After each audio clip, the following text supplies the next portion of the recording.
Hello, welcome to the CIRS Healing Collective Expert Guest Video Series.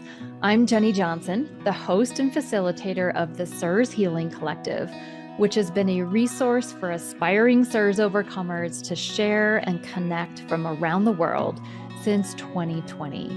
I'm a shoemaker proficiency partner and CIRS coach, and most importantly, an overcomer myself.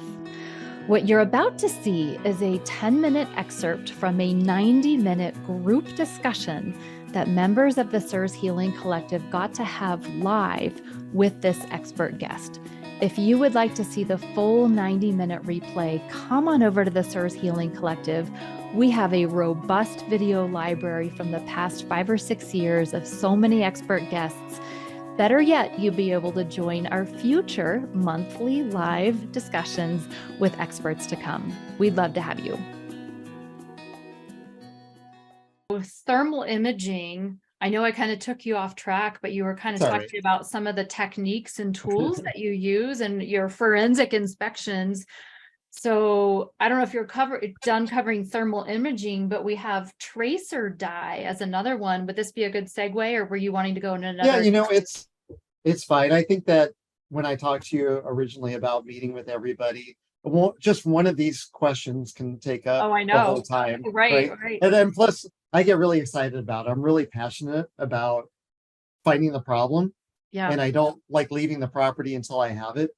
Right. I think I've shared with you that, if I run into a roadblock, I'm just praying to the Holy Spirit to give me some wisdom about and having the building talk to me about what's going on here. So anyway, another one is called tracer dyes.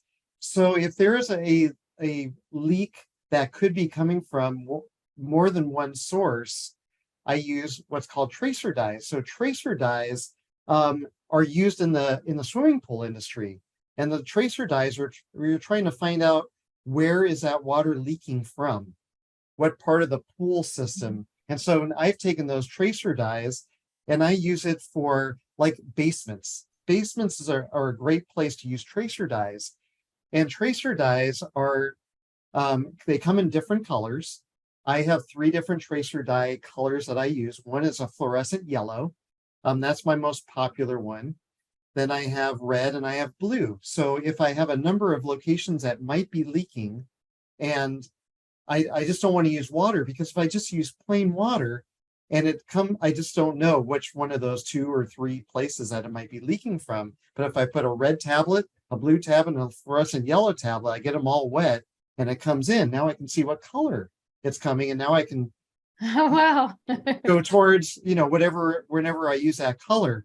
I use that in a legal, in an insurance claim that actually turned legal. So in an insurance claim, I had a school, and the school was on a sloped lot, and they had half of the lower floor of the school was below ground, and water was getting into the school. I mean, I have a case study for each one of these things that I'm telling you that are just crazy good. Their vault would flood under heavy rains. The water would come down the conduit and bubble up from the floor in this basement. And so the insurance company denied the claim to the school that was over $300,000 for the damage that came from the water. The water flooded out a portion of this lower level of the school. And it was the electric room, because PG&E was feeding the electric, and they had to move the electric boxes. Wow. And the electric boxes for this big school, it was a big closet where they had to disconnect them. And so much of the cost was in temporary power. So it's about $300,000. The insurance company had denied it. I wrote a report. I showed that I used a tracer dye, that it came not from groundwater, not from all these excluded items, but from something that the insurance company could turn around and pursue the utility company for reimbursement. Because they don't necessarily cover for damages just due to rainwater or just seepage from groundwater, but that was more of an isolated event. That was a covered event. So you were able to prove that. Right.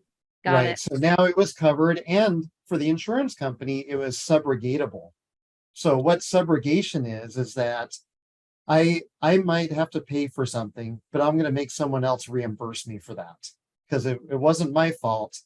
But my policy says that you're going to be made whole for the work. Now I have to go after somebody else to get that money.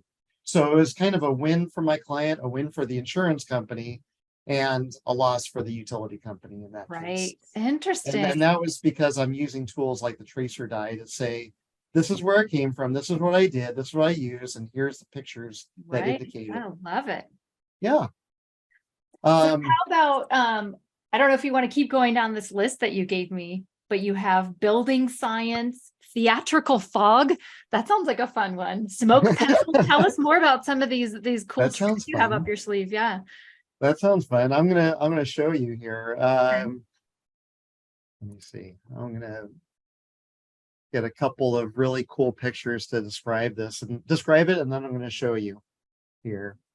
Fog test. Let's see.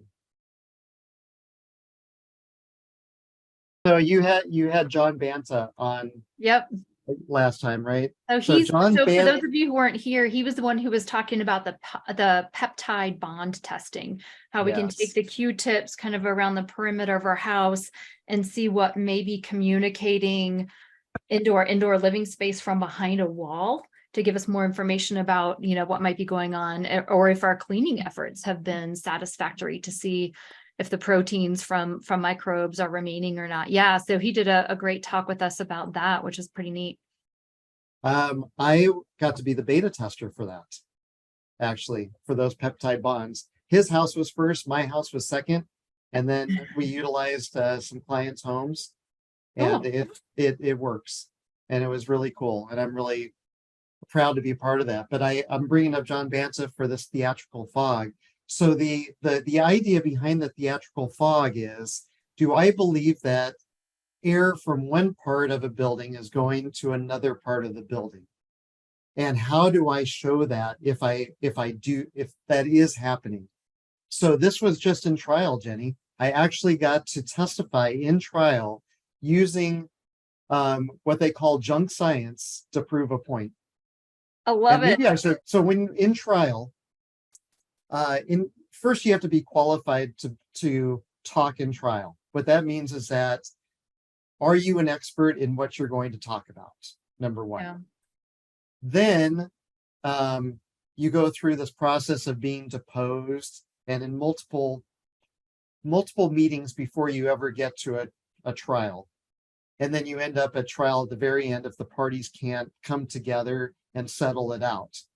And so I got to talk about this theatrical fog, and John Banta is the one that introduced this to me years and years ago. I've had about 16-year relationship with John Banta, and he is a huge part of who I am today and the tools that I use. And he said, did you ever think about using theatrical fog? And so we got to talk about it, and now it's been in trial. So that's super cool. Yeah. I am going to show you now.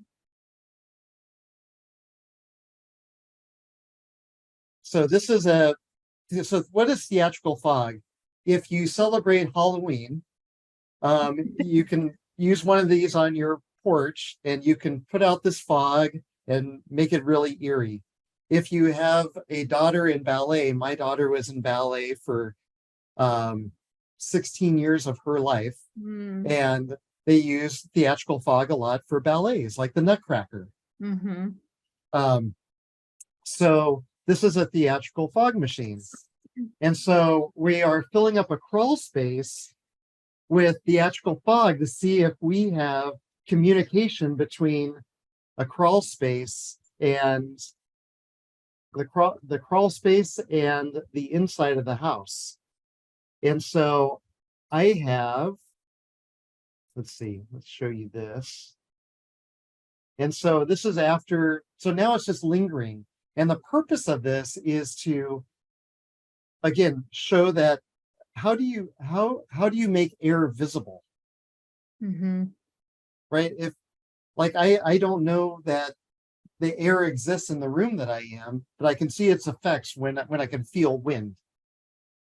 Right. So this is a visual way to see pathways.